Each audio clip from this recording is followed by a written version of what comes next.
चलिए, तो पुनः हम लोग इसके पहले जो सीरीज़ आई थी हमारी, उसके आगे क्वेश्चंस लेकर के चलते हैं।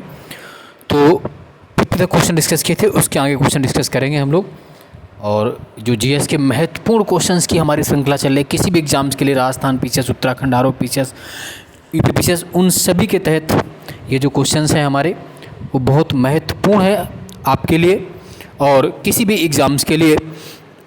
तो बिना किसी देरी के इनको स्टार्ट करते हैं। पहला क्वेश्चन से, निम्नलिखित में कौन सा पदार्थ प्रकाशिक लेंस बनाने हेतु प्रयुक्त नहीं किया जा सकता है? Which one of the following materials can not be use to make an optical lens? तो ऑप्टिकल लेंस में किस पदार्थ का हम यूज नहीं करेंगे? जल, कांच, प्लास्टिक, चिकनी मिट्टी, वाटर, ग्लास, प्लास्टिक, क्ले। तो किसका आंसर क्या होगा इसमें? जल का यूज हम करते हैं, प्लास्टिक का यूज हम करते हैं, कांच का करते हैं। इसमें हम किसका यूज नहीं करेंगे बोलो? आप सबको मालूम होगा, इसमें हम चिकनी मिट्टी, क्ले का यूज नहीं करेंगे। चिकनी मिट्टी का यूज नहीं करेंगे, याद रखना। अगला क्वेश्चन, निम्न में से कौन सा राजस्थान के तेल क्षेत्र के नाम नहीं है? Which one of the following is not name of oil fields in Rajasthan?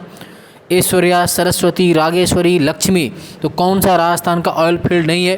तो आप सब बता पाएंगे, इसमें लक्ष्मी नहीं है, ऐश्वर्या है, सरस्वती है, रागेश्वरी है।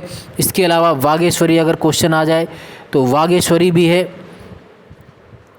ऐश्वर्या, सरस्वती, रागेश्वरी, बागेश्वरी, पूनम, ये सभी ऑयल फील्ड्स हैं, लेकिन लक्ष्मी इसमें ऑयल फील्ड्स नहीं है। ऐश्वर्या, सरस्वती, रागेश्वरी, बागेश्वरी, पूनम वगैरह, ये जितने भी केन वगैरह सब ये बाड़मेर, जैसलमेर में खोजे गए ऑयल फील्ड्स हैं राजस्थान के। और जिसमें एक और आप जानते हैं, मंगला भी यहीं पर है। मंगला, भाग्यम, ऐश्वर्या, रट लीजिए, राजस्थान पीछे में भी आएगा, यूपी एमपी सब जगह। मंगला, भाग्यम, ऐश्वर्या, सरस्वती, रागेश्वरी, वागेश्वरी, पूनम, ये सभी राजस्थान के ऑयल फील्ड्स हैं, जिसमें मंगला सबसे बड़ा ऑयल फील्ड्स है। हालांकि लक्ष्मी इसका ऑयल फील्ड्स नहीं है। तो आप क्या टिक करेंगे? इसका आंसर कौन सा है? लक्ष्मी ऑयल फील्ड्स नहीं है, याद कर लीजिए, रट लीजिए। चलिए आगे बढ़ते हैं हम लोग, अगले क्वेश्चंस की ओर प्रयास करते हैं। चलिए, अगला क्वेश्चंस मैचिंग वाला है और आपको ये बताना है कि इसमें हम ये देखते हैं कि कौन सा युग्म सुमेलित नहीं है। निम्नलिखित में कौन सा युग्म सुमेलित नहीं है? Which one of the following pair is not correctly matched? Correctly match कौन सा नहीं है? पहला है एस्कैरिसिस, तो ये पूछ रहे हैं कि कौन सा मैच नहीं है। तो एस्कैरिसिस लैम्ब्रिकोडिस वायरस या विषाणु। दूसरा है salmonella typhi mycoplasma, Entamoeba histolytica protozoa, Plasmodium vivax bacteria. तो इसका आंसर बोलो क्या होगा? आप सभी जानते हैं इसमें कौन सा मैच नहीं है? एंटमीबिया हिस्टोलिका युग्म एकमात्र पूछा है कि कौन सा युग्म सुमेलित है, कौन सा करेक्टली मैच है। नॉट नहीं पूछा है, नहीं पूछा है, पूछा है कौन सा सही सुमेलित है। तो आप ये जानते हैं एंटमीबा हिस्टोलाइटिका ये क्या होता है? प्रोटोजोआ होता है। क्या होता है? प्रोटोजोआ।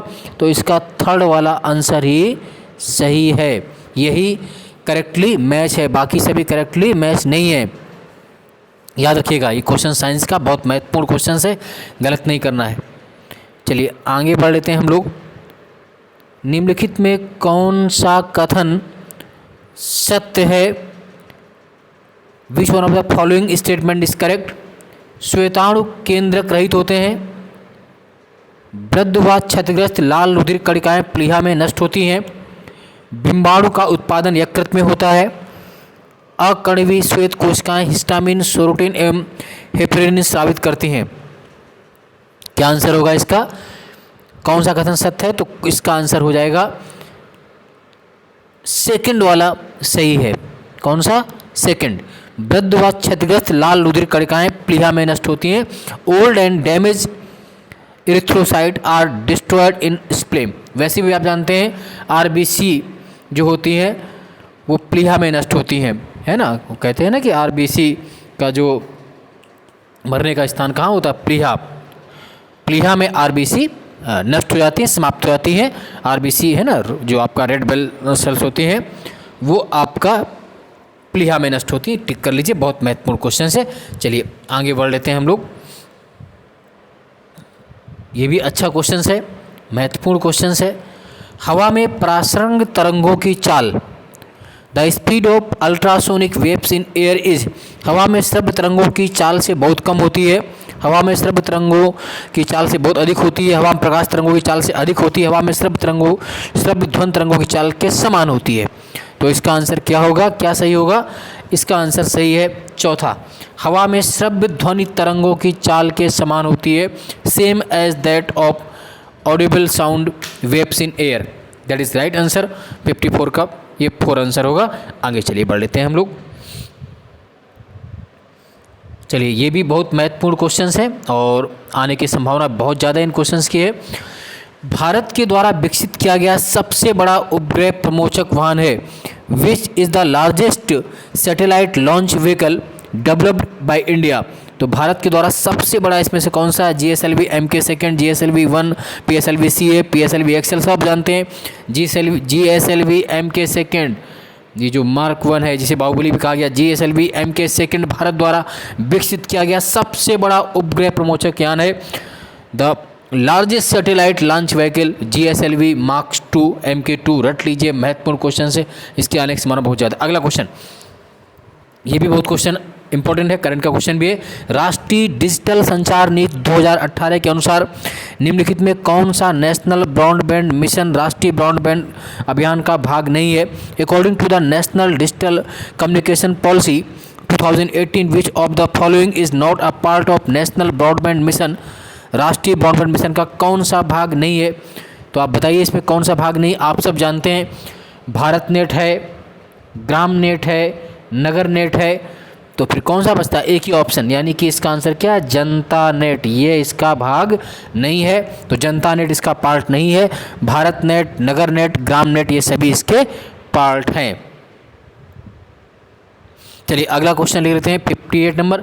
निम्नलिखित में कौन सा एक क्रिस्टलीय ठोस है? Which one of the following crystalline solid, rubber, सादा नमक, प्लास्टिक, मोम, रबर, पैक्स, साल्ट और वैक्स। क्या आंसर होगा इसमें? कौन सा एक क्रिस्टलीय ठोस है? तो आप सब बता पाएंगे इसका आंसर क्या होगा? सादा नमक। क्या आंसर होगा इसका? बोलो।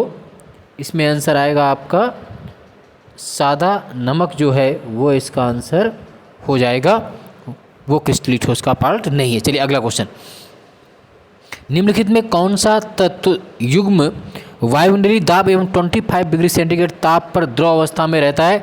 विच of the following pair is elements exist as liquids at atmospheric pressure and 25 degree temperature both. यानी कि वायुमंडलीय दाब और 25 डिग्री ताप पर द्रव में कौन रहता है? Bromine, caesium, bromine, mercury, mercury, lithium, mercury, argon. तो इसका आंसर एक ही होगा। आप सब ने पढ़ा है ब्रोमीन एवं मरकरी, ब्रोमीन और पारा ही ऐसे तत्व हैं जो वायुमंडलीय दाब के साथ साथ 25 डिग्री सेंटीग्रेड पर द्रव अवस्था में रहता है, ब्रोमीन एवं मरकरी। रट लीजिए, बहुत महत्वपूर्ण क्वेश्चन साइंस का। चलिए अगला क्वेश्चन देख लेते हैं, ये भी करंट से संबंधित क्वेश्चन है, महत्वपूर्ण क्वेश्चन है। क्वेश्चन नंबर हमारा आगे, तो इसमें क्या है? PSLV C45 से 1 अप्रैल 2019 को इमीसैट व 4 देशों के 28 अंतर्राष्ट्रीय ग्राहक उपग्रहों को सफलतापूर्वक लॉन्च किया। 4 देश व उनके उपग्रहों की संख्या है। PSLV C45 successfully launched EMISAT and 28 international customer satellites of 4 countries. 1 April 2019. The 4 countries with their number of satellites within brackets are. तो उन 4 देश व उनके उपग्रहों की सही संख्या कोष्टक में कौन सी हो जाएगी? इसका आंसर पहला ही सही है आपका। अमेरिका के हमने 24, लिथुआनिया के 2, स्पेन का 1 और स्वीडन का 1, कुल मिला के 28 अंतर्राष्ट्रीय उपग्रहों को भारत ने छोड़ा था PSLV C45 से 1 अप्रैल 2019 को। रट लीजिएगा, महत्वपूर्ण क्वेश्चन है। चलिए आगे बढ़ लेते हैं, ये भी इंपॉर्टेंट क्वेश्चन है। श्वेत फुफ्फुस कैंसर का मूल कारण है? White lungs cancer is caused by. इसका बेसिक लंग्स कैंसर का कारण क्या है आपका? वाइट लंग्स कैंसर का। तो बताइए आप सब। एस्बेस्टोस जो धूल होती है वो सबसे बेसिक रीजन होता है इसका, कौन सा? एस्बेस्टोस। चलिए अगला क्वेश्चन, उत्तरोत्तर पोषक स्तरों में अविषाक्त की सांद्रता में वृद्धि कहलाती है। Increase in concentration of the toxin as sensitive trophic levels is known as. तो इसका आंसर भी क्या होगा, जैव आवर्धन, बायो मैग्निफिकेशन। बार बार आता क्वेश्चन है कि जैसे जैसे किसी पोषक स्तर में आवश्यकता की मात्रा बढ़ती रहती है, क्या करते हैं, जैव आवर्धन कहते हैं, बायो मैग्निफिकेशन कहते हैं। एक स्तर से दूसरे स्तर पर जाने पर जो सांद्रता बढ़ती रहती है। जैसे आप जानते हैं, मान लीजिए कोई चूहा, चूहे से फिर सर्प, और सर्प से फिर आप अगर उसको मोर, तो इस तरह करके वो वृद्धि क्या होती जाएगी, बढ़ती जाएगी। सपोज चूहा है, उसके बाद सर्प आया, और सर्प के बाद सर्प को कौन खा रहा है, फिर मोर। तो ऐसे ऐसे जैसे बढ़ते जाएंगे तो उसमें वो बढ़ती जाएगी। चलिए अगला देख लेते हैं हम लोग। तो निम्न में से विद्युत शक्ति का मात्रक नहीं है। Which of the following is not a unit of electric power. Electric power की यूनिट कौन सी नहीं है, तो आप बताइए इसमें कौन सी यूनिट नहीं है। जूल प्रति सेकेंड, वाट, किलोवाट घंटा, या अश्व शक्ति, या हॉर्स पावर। तो इसका आंसर बहुत सिंपल है। आप जानते हैं विद्युत शक्ति जो आपका इलेक्ट्रिक पावर, उसका आंसर किलोवाट घंटा नहीं होगा, केवी किलोवाट आवर नहीं होगा, इसका विद्युत शक्ति का मात्रक नहीं है। चलिए अगला क्वेश्चन। अधिकांश बीटी अविश कीट समूह विशिष्ट होते हैं। इस अविश को कोडित करने वाले जीन का नाम है। Most BT toxin are insect group specific the toxin is coded by gene named by. तो इसका नेम क्या होगा, क्राई। आप सबने पढ़ा है, जब बीटी कॉटन की बात करते थे हम, बैसिलस थुरिजेंसिस, तो उसमें जो जीवाणु और जो उसका कोडित करने वाला समूह कौन सा होता है, क्राई। बीटी क्राई के नाम से हमने पढ़ा हुआ है। जो मानसेंटो नाम की जो कंपनी है अमेरिका की, जो ये लेकर के आई थी, हालांकि इसके कुछ दुष्परिणाम भी हुए। हालांकि फिर भी भारत में कपास की जो खेती है वो बड़ी मात्रा में बढ़ी। चलिए आगे बढ़ते हैं हम लोग। ये भी महत्वपूर्ण क्वेश्चन है। निम्नलिखित में से कार्बन के अपर रूपों का चयन कीजिए। Select the allotropes of carbon from the following. Carbon के अपर रूप कौन कौन से होते हैं, आप सब इसमें बता पाएंगे। बहुत सिंपल क्वेश्चन है ये। तो इसका आंसर पहला ही सही है, ABDE, यानी कि कार्बन का अपर रूप ग्रेफिन भी होता है, आप सब जानते हैं। फ्लोरीन भी होता है, जिसे हम C60 के नाम से भी जानते हैं। और डायमंड, हीरा भी कार्बन का अपर रूप है। और कार्बाइन, यानी कि कार्बोरेंडम को छोड़ करके सभी क्या है, कार्बन के अपर रूप हैं। और इसका आंसर क्या है, पहला ही वाला इसका आंसर है, यानी कि कार्बन के अपर रूप। फिर सुन लीजिए क्या है, ग्रेफीन भी कार्बन का अपर रूप होता है, फ्लोरीन भी जिसमें C60 कहते हैं उसको, डायमंड, हीरा भी, और कार्बाइन, ये सभी कार्बन के अपर रूप हैं। आने वाला क्वेश्चन से ऐसे क्वेश्चन बहुत आते हैं, याद रखिएगा इनको। साइंस के क्वेश्चन गलत नहीं होने चाहिए कभी भी। चलिए अगला हम लोग देख लेते हैं।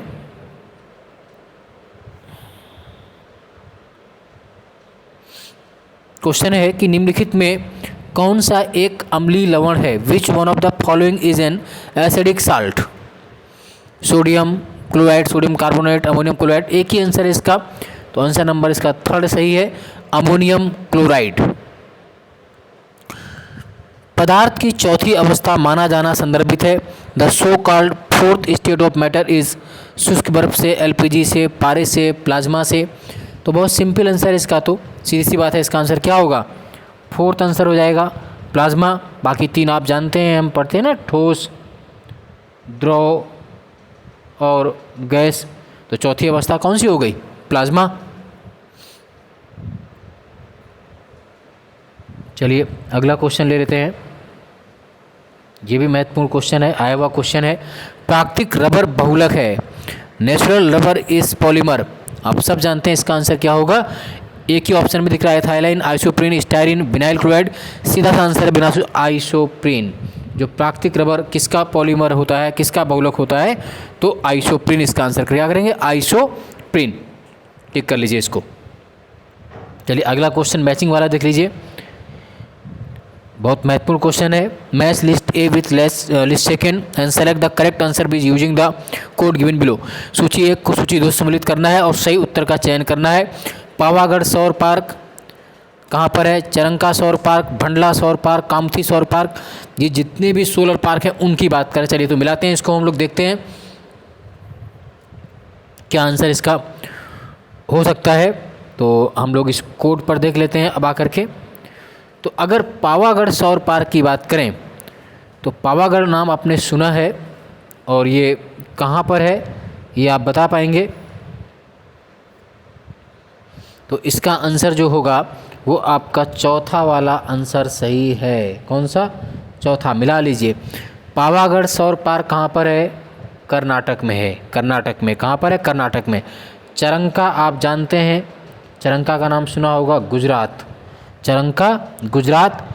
भडला सौर पार्क तमिलनाडु है, और कामुथी ये राजस्थान में। मिला लीजिए, कभी भी ऐसे क्वेश्चन बन सकते हैं। चलिए आगे देख लेते हैं। निम्नलिखित में कथनों पर विचार कीजिए और दिए गए कथन की सहायता सही कथन चूज कीजिए। Correct ones using the code given below. Graphite ऊष्मा व विद्युत का अच्छा चालक है। ग्रेफाइट ऊष्मा का अच्छा चालक परंतु विद्युत का कुचालक है। डायमंड ऊष्मा का अच्छा चालक है परंतु विद्युत कुचालक है। डायमंड ऊष्मा और विद्युत दोनों का कुचालक है। तो आपको तो इसका जो आंसर हो जाएगा हमारा, हम लोग बात करते हैं तो इसका आंसर हमारा 2 सही हो जाएगा। कौन सा? ए और सी। ए मतलब क्या है? ग्रेफाइट ऊष्मा व विद्युत का अच्छा चालक है, और सी डायमंड ऊष्मा का अच्छा चालक है परंतु विद्युत का कुचालक है, यानी कि यही 2 सही है। चलिए अगला देख लेते हैं। अप्रैल से सितंबर 2020 तक राजस्थान की अर्थव्यवस्था के बारे में बात कर रहा है, तो इतना इम्पोर्टेंट नहीं है, लेकिन जो आरएस का क्वेश्चन है उनके लिए इम्पोर्टेंट हो सकता है। तो सीधे सा इसको हम लोग देख लेते हैं, आंसर देख लेते हैं खाली। तो इसका थर्ड आंसर हो जाएगा गैर कर राजस्व 45% गिर गया था। तो महत्वपूर्ण क्वेश्चन हमारे लिए नहीं बनता है। हाँ, ये बहुत महत्वपूर्ण क्वेश्चन है, आप सब बता पाएंगे। एफएम प्रसारण के लिए आवृत्ति बैंड क्या होता है? एफएम सब जानते हैं ना आप लोग। तो एफएम का जो प्रसारण होता है वो किस बैंड पर होता है? तो आप सब एफएम सुनते भी रहते हैं, एफएम बजाते रहते हैं। तो इसका आंसर क्या है? चौथा वाला इसका आंसर सही। 88 से लेकर के 108 मेगाहर्ट्ज़ तक, कहते हैं ना 90.90.28 में एफएम बजाते रहो। तो 88 से लेकर के 108 MHz ये आपका एफएम प्रसारण के लिए आवृत्ति बैंड होता है। चलिए अगला क्वेश्चन देखते हैं। बहुत महत्वपूर्ण क्वेश्चन है, करंट का क्वेश्चन है। वर्ष 2020 के लिए गोल्डन पीकॉक पर्यावरण प्रबंधन पुरस्कार से सम्मानित किया गया है किसको? ये मैंने करंट में करवाया भी था। तो इसका सीधा सा आंसर है लैंड और जिंक माइनस लिमिटेड को 2020 का जो golden peacock environment management award दिया गया, किसको दिया गया? Lead and zinc mines limited को दिया गया है, याद रखिएगा। ये राजस्थान की दीवारी में भी है, लेड एंड जिंक माइनस।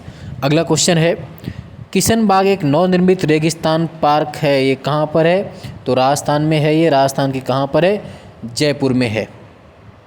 तो ये भी आप याद रखेंगे। अगला, आजीविका एक मिशन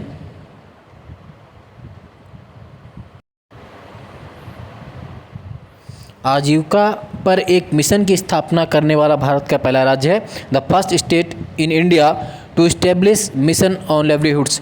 आजीविका पर मिशन स्थापित करने वाला पहला राज्य भारत का कौन सा है? राजस्थान है, कोई डाउट नहीं है।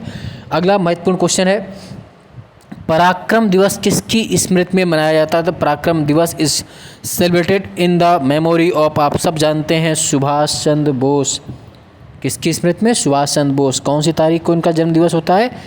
23 जनवरी। तो 23 जनवरी को हम क्या मनाएंगे? पराक्रम दिवस। इनका जन्म जो था 23 जनवरी को हुआ था। किस ईयर में हुआ था? 1897 में। कहाँ पर हुआ था? कटक में, है ना। कुछ लोग बंगाल करते हैं, बेसिकली जन्म इनका कहाँ हुआ था? कटक, उड़ीसा में। ये बात अलग है कि बाद में वो कलकत्ता बस गए थे। तो जन्म कभी आएगा तो उड़ीसा करेंगे, कटक 1897 में। और बाकी जो है चंद्रशेखर आज़ाद, सुभाष चंद्र बोस, भगत सिंह, तिलक, इनके बारे में आप जानते हैं। चंद्रशेखर आज़ाद, इनका जन्म कहाँ हुआ था? एमपी में हुआ था। एमपी में है ना, झाबुआ एक डिस्ट्रिक्ट है। हालांकि इनके पूर्वज यूपी के उन्नाव के बदरखा के रहने वाले थे, है ना, वहाँ बस गए थे एमपी में। और Chandrashekhar Azad HSRA Hindustan socialist Republic association की स्थापना आज़ाद ने कब की थी? 1928 में। कहाँ पर की थी? दिल्ली में की थी। और देश की आज़ादी में इन्होंने महत्वपूर्ण भूमिका निभाई। और 27 फरवरी 1931 को आज़ाद जी इलाहाबाद के अल्फ्रेड पार्क में स्वयं शहीद हो गए थे, है ना, याद रखिएगा इस बात को, जिसको ऑप्शन से आयत पार कहते हैं।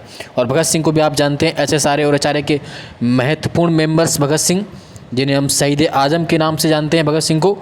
और ये भी जो लाहौर बम कांड था उसके तहत भगत सिंह को फांसी दी गई थी। कब, है ना, जो फांसी की डेट है वो 23 मार्च, क्या है, कब फांसी दी गई इनको, है ना, भगत सिंह की अगर हम बात कर रहे हैं तो इनकी जो फांसी की डेट है वो याद रखेंगे, भगत सिंह को कब दी गई, 23 मार्च 1931। कब दी गई थी, 23 मार्च 1931 को।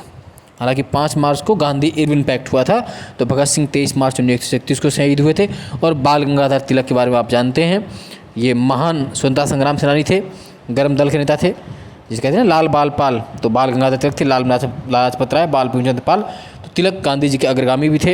इन्होंने भी महान त्याग किया। और जितने भी जैसे इनके मराठा और केसरी फेमस अखबार थे इनके, कभी पूछ सकते हैं न्यूज़पेपर, मराठा और केसरी, पहले व्यक्ति थे जो पत्रकारिता के आरोप में जेल भी गए थे, है ना। इनको उपनाम क्या है, लोकमान्य। इनका फेमस स्लोगन क्या था कि आज़ादी मेरा जन्मसिद्ध अधिकार है, मैं उसे लेकर रहूँगा, तो वो याद करिए। चलिए आगे बढ़ते हैं। आयुष्मान भारत महात्मा गांधी राजस्थान स्वास्थ्य बीमा योजना के बारे में कौन सा सही है, तो राजस्थान के लिए है, इतना महत्वपूर्ण नहीं है, जो RS वगैरह देंगे उनके लिए है, तो आप इसको एक बार देख लीजिए बस, बहुत महत्वपूर्ण नहीं, इसका आंसर पहला ही सही है, कोई काम का ये आंसर नहीं है। चलिए जल्दी से स्पीड से ख़त्म करते हैं क्वेश्चनों को। DRDO ने 22 जनवरी 2021 को किस हथियार का सफल परीक्षण किया है, बहुत इंपॉर्टेंट क्वेश्चन है ये, अभी हाल ही की बात है, तो इसका आंसर है SAW, SAAW। 22 जनवरी 2021 को SAW का सफल परीक्षण किया है। अगला है ग्लोबल फायर पावर सूचकांक 2021 के अनुसार वैश्विक सूचकांक में भारतीय सेना ने कौन सा स्थान अर्जित किया है, ये क्वेश्चन मैंने पहले भी कराया है। तो इसका आंसर इंडिया कौन से स्थान पर है, चौथे स्थान पर, याद रखेंगे। जबकि USA किस स्थान पर है, USA पहले स्थान पर, भारत चौथे स्थान पर, याद रखिएगा। उस व्यक्ति को पहचानिए जिसे 2021 में पद्म विभूषण प्रदान किया गया है, तो मैंने ये आपको लिखवाए हैं पहले भी, अभी जो वीडियो करंट का आया है, फिर याद रखिए इसमें कौन सा इसका आंसर है। तो किसे दिया गया है, सुदर्शन साहू को, बाकी को इसमें से नहीं दिया गया, सुदर्शन साहू को, सुदर्शन साहू को पद्म विभूषण, आप जानते हैं 2021 में कुल 7 लोगों को दिया गया था, जिसमें सुदर्शन साहू भी शामिल है, उड़ीसा के हैं, जो रेत की कला से संबंधित हैं। और इसी में शिंजो ओबे जो जापान के PM, उनको भी दिया गया था। राष्ट्रीय शिक्षा नीति 2020 के अनुसार वर्तमान 10+2 प्रणाली स्थान कौन सा आएगा, मैंने रटाया है आपको बार बार, ये क्वेश्चंस आना चाहिए आपको। इसका आंसर क्या हो जाएगा, थर्ड हो जाएगा, 5+3+3+4 प्रणाली हो जाएगी। और इसको कस्तूरी रंगन समिति के सिफारिश के आधार पर इसको लॉन्च किया है हमने, कब, 29 जुलाई 2020 को लागू किया था, 5+3+3+4। चलिए अगला क्वेश्चन, ये भी बहुत महत्वपूर्ण क्वेश्चन है, चर्चा में रहता है हमेशा। ODOP का अर्थ क्या है, ये यूपी संबंधित क्वेश्चन है, आप सब जानते हैं। 1 डिस्ट्रिक्ट 1 प्रोडक्ट, एक जिला एक उत्पाद योजना, जिसमें यूपी सरकार ने 24 जनवरी 2018 को जो यूपी दिवस था तब से लॉन्च किया। और इसमें हमने क्या किया है, 75 जिलों के लिए 75 उत्पाद चिन्हित किए हैं। ODOP 1 डिस्ट्रिक्ट 1 प्रोडक्ट, जैसे बलिया के लिए बिंदी चुना गया है ना, या लखनऊ के लिए चिकनकारी, वो अलग से कर लेंगे। ODOP 1 district 1 project. भारत ने 20 जनवरी 2021 को अनुदान सहायता के तहत 6 देशों को कोविड-19 टीके की आपूर्ति की। निम्नलिखित में कौन सा देश उस सूची में शामिल नहीं था, नेपाल था, बांग्लादेश था, म्यांमार, अफगानिस्तान शामिल नहीं था, चौथा इसका आंसर हो जाएगा, याद कर लीजिए। चलिए आगे बढ़ लेते हैं जल्दी से। निम्नलिखित में किसने वर्ष 2014 में सिग्नल ऐप विकसित किया, सिग्नल ऐप आप सभी जानते हैं, इसका आंसर हमने मोक्सी मर्लिन स्पाइक आपको दिया। फिर उस्ताद गुलाम मुस्तफ़ा वाला दूसरा गलत है इसका, मतलब 2004 में इनको संगीत नाटक अकादमी अवार्ड प्रदान नहीं किया गया उस्ताद गुलाम मुस्तफ़ा खान के बारे में, बाकी सभी कथन सही हैं। और अब बात कर लेते हैं डेजर्ट नाइट 21 क्या है। तो डेजर्ट नाइट 21 की अगर हम बात करें तो ये बहुत महत्वपूर्ण क्वेश्चन है आपके लिए। भारत और फ्रांस के मध्य जो संयुक्त ज्वाइंट अभ्यास है उसको कहते हैं डेजर्ट नाइट 21, 2021 में हुआ है। अगला क्वेश्चन भी बहुत महत्वपूर्ण है, चर्चा में रहता है हमेशा। कोरोना वायरस है, कोरोना विषाणु है, क्या है एक? तो आप बता पाएंगे सिंगल स्टैंडर्ड आरएनए वायरस। कैसा है? एक रज्जु की आरएनए वायरस है ये, है ना। कोविड आप सब जानते हैं, ये वुहान, चीन के वुहान से फैला दुनिया में। 31 दिसंबर है ना 2019 को आया। 31 दिसंबर 2019 से फैला, वुहान से फैला। भारत में पहला मरीज केरल में आया। कहाँ पर आया? केरल में आया। कर्नाटक में पहली मौत हुई। और भारत ने कोविशील्ड और कोवैक्सीन 2 टीका बनाए। भारत ने कोविशील्ड और कोवैक्सीन। और रूस ने सबसे पहले टीका बनाया दुनिया में, है ना, स्पुतनिक वाला। तो ऐसे करके इसके इम्पोर्टेंट क्वेश्चन आप याद रखेंगे। चलिए आगे बढ़ लेते हैं। Question number 88, zero fail mission क्या है? जीरो फेल मिशन, तो इसका आंसर पहला ही है। राष्ट्रपति के शपथ ग्रहण समारोह को बिना किसी अनिष्ट के संपन्न कराने का यूएस सीक्रेट सर्विस का एक अभियान था। Zero fail mission, US secret service mission to hold presidential oath taking ceremony without any mishap. Zero fail mission आपसे पूछेंगे तो आप इसको कर पाएंगे। बहुत अच्छा क्वेश्चन है ये। अगला क्वेश्चन, भारतीय मूल के व्यक्ति जिन्हें राष्ट्रपति जो बाइडेन की नई टीम में यूएसए के सर्जन जनरल को नामित किया गया है। महत्वपूर्ण क्वेश्चन है ये भी। तो विवेक मूर्ति, किसे शामिल किया गया है? विवेक मूर्ति। अगला क्वेश्चन, ये भी महत्वपूर्ण क्वेश्चन है। ऑस्ट्रेलिया के विरुद्ध हाल ही में संपन्न चतुर्थ टेस्ट मैच जिसमें भारत जीता, में भारत की दूसरी पारी का अंतिम स्कोर क्या था? क्या डीप क्वेश्चन पूछा गया था। तो अंतिम स्कोर था 329 रन पर 7 विकेट। क्या था? 329 रन पर 7 विकेट। सोचिए आपसे कितना डीप क्वेश्चन पूछ ले रहे हैं। 11 जनवरी 2021 को जैव विविधता के लिए वन प्लैनेट समिट का आयोजन कहाँ किया गया? तो कहाँ किया गया था वन प्लैनेट समिट का आयोजन? आप बता पाएंगे कहाँ किया गया? बोलिए। इसका आंसर क्या होगा? पेरिस में। कहाँ पर किया गया? पेरिस में। चलिए अगला क्वेश्चन देख लेते हैं। यह भी बहुत महत्वपूर्ण क्वेश्चन है। सर्व खलुदम ब्रह्मा उद्गत है, किस उपनिषद में लिया गया है? तो इसका आंसर हो जाएगा छांदोग्य उपनिषद। कौन सा उपनिषद?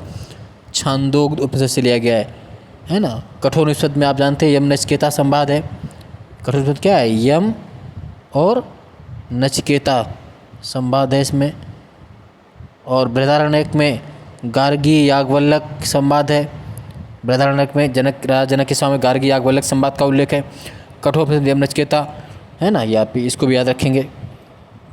अगला है कुट्टी अट्टम के बारे में कथन विचार कीजिए और कौन सा सही है इसका? तो आप ये बताएंगे। ये केरल की नाट्य कला है, यूनेस्को की अमूर्त सांस्कृतिक सूची में सम्मिलित है। तो इसके दोनों आंसर सही हैं, बिल्कुल सही है। कुट्टी अट्टम केरल की नाट्य कला है और यूनेस्को की अमूर्त धरोहर सांस्कृतिक है ना। ये जब राजस्थान की कालबेलिया और झारखंड का छऊ और केरल का कुट्टी अट्टम एक साथ शामिल किए गए थे। हुमायूं के मकबरे के बारे में लिखित कथनों विचार कीजिए। कौन सा इसमें विचार करना है और कौन सा सही है? ये चारबाग शैली के बगीचे के मध्य स्थित है और लाल बलुआ पत्थर की, तो बिल्कुल सही आंसर है। 94 के बोथ, ये दोनों सही आंसर हैं। चारबाग शैली में है और लाल बलुआ पत्थर के मकबरे के निर्माण इसकी मस्त है। अगला क्वेश्चन, कजरी गीत है, क्या है? कजरी गीत है कहाँ पर? महाराष्ट्र, गुजरात, यूपी, पंजाब। और ये यूपी संबंधित क्वेश्चन है। उत्तर प्रदेश में वर्षा से संबंधित गीत है कजरी। बेसिकली मिर्ज़ापुर, बनारस, जो विंध्याचल है आपका, मिर्ज़ापुर, बनारस वगैरह में गाई जाती है। और ख़ास तौर से मालिनी अवस्थी का नाम आपने सुना है, वो इसकी बहुत बड़ी गायिका भी हैं। कजरी गीत यूपी का वर्षा का प्रमुख गीत है कजरी गीत। हड़प्पा का प्रसिद्ध पुरुष धड़ निर्मित है, किससे निर्मित है हड़प्पा का पुरुष धड़? तो आप सब बता पाएंगे किससे निर्मित है बच्चों, है ना। बोलो। पाषाण से नंबर है, स्टोन से। किससे? स्टोन से, पत्थर से, पाषाण से। चलिए आगे बढ़ लेते हैं जल्दी से। 2-3 क्वेश्चन और हैं। सुभाष चंद्र बोस के बारे में निम्नलिखित कथनों विचार कीजिए। कौन से कथन सत्य हैं? इस फ्लोइंग, तो आप इसमें भी आप बता पाएंगे। दोनों सही हैं। चौथा इसका आंसर है। उनको 1924 में कलकत्ता नगर निगम प्रमुख बनाया गया था, CEO बनाया था। वो 1900 कलकत्ता नगर निगम के मेयर भी चुने गए थे, बिल्कुल सही है। और सुभाष चंद्र बोस के जन्मदिन को हम क्या मनाएंगे? अभी हाल ही में घोषणा हुई है, पराक्रम दिवस का। क्या मनाएंगे? पराक्रम दिवस। कब मनाएंगे? 23 जनवरी को, चूँकि इनको जन्म कब हुआ था? 23 जनवरी को। और सुभाष चंद्र बोस ने ही जय हिंद दिल्ली चलो का नारा भी दिया था। और इन्होंने अक्टूबर INA इंडियन नेशनल आर्मी राष्ट्र आज़ाद हिंद फौज सेना का गठन भी कहाँ किया था? 21 अक्टूबर 1943 को पुनर्गठित किए। 21 अक्टूबर 1943, 44 नहीं करेंगे, सॉरी 1943 करेंगे। क्या करेंगे यहाँ पर? 1943 को इन्होंने INA की मतलब मुख्य सचिव बने थे इसके ये महामहिम। बाकी जो मूलतः स्थापना हुई थी INA की इंडियन आज़ाद हिंद फौज की स्थापना किसने की? कैप्टन मोहन सिंह ने की थी। कहाँ पर की थी? मलाया में। सबसे पहले कैप्टन मोहन सिंह ने मलाया में स्थापना की थी। मलाया में किसने? मोहन सिंह ने। लेकिन बाद में जब ये पहुंच गए तो 21 अक्टूबर को इन्होंने पुनर्स्थापना की और इसका मुख्यालय इन्होंने कहाँ बनाया था? रंगून को बनाया था। चलिए, तो दोनों इसके आंसर सही हैं। आगे बढ़ते हैं। पुरातात्विक स्थल बागोर कहाँ स्थित है? पुरातात्विक स्थल बागोर कहाँ स्थित? बागोर आप सब जानते हैं राजस्थान में है, चंबल नदी पर। कहाँ पर है? राजस्थान में है और चंबल नदी पर है बागोर। चलिए, 2 क्वेश्चन और ले लेते हैं आगे हम लोग। कछवाहा राजवंश के अधोलिखित शासकों का काल क्रमानुसार व्यवस्थित करना कि कौन से सही है? तो इसमें भी कोई दिक्कत नहीं, सिंपल है। पहला ही आंसर हो जाएगा। सबसे पहले भगवंत दास, फिर मान सिंह, फिर भाव सिंह और जय सिंह। क्योंकि मान सिंह वैसे मिला रहे थे। मान सिंह कब के समय है? मान सिंह अकबर के समय है। कब, किसके समय है? अकबर के समय। और जय सिंह किसके समय है? औरंगजेब के समय है। औरंगजेब के समय है। तो सीधी सी बात है, 1 और 4 एक ही ऑप्शन में मिल रहे थे तो इसे आंसर आपका हो जाएगा। इसी में 1 और 4 मिल भी रहे हैं। और अंतिम क्वेश्चन लेकर के, निम्नलिखित में कौन सा युग्म सही नहीं? Which one of the following is not correctly match? Kunwar Singh Bihar, Lakshmibai Jhansi, Nana Sahib Munger, मौलवी अहमदुल्ला फैजाबाद। तो आप जानते हैं इसका एक ही आंसर है, नाना साहब मुंगेर वाला गलत है। नाना साहब कहाँ से थे? नाना साहब बिठूर, कानपुर के रहने वाले थे, यानी कानपुर में विद्रोह का नेतृत्व किया बिठूर में। और नाना साहब को हम क्या कहते थे? धोंधू पंत। क्या कहते हैं? धोंधू पंत कहा जाता है इनको, है ना। कुंवर सिंह आरा बिहार में थे, लक्ष्मीबाई झांसी में थी और मौलवी अहमदुल्ला फैजाबाद थे, जिसके ऊपर 50,000 का नगद इनाम था। कितना? 50,000 का। जबकि नाना साहब के ऊपर 1 लाख का इनाम अंग्रेजों रखा था। नाना साहब और बेगम हज़रत महल नेपाल पलायन कर गए थे, ध्यान रखिएगा। तो इस तरह ये महत्वपूर्ण सीरीज़ हमारी समाप्त हुई। आपको कैसे क्वेश्चन लगे इनको आप कमेंट्स के माध्यम से बताइए और अधिक से अधिक शेयर करते रहिए, रटते रहिए, नोट्स बनाते रहिए ताकि सफलता आपके उतने नज़दीक आए। मिलते हैं अगले वीडियो में। चलिए, धन्यवाद।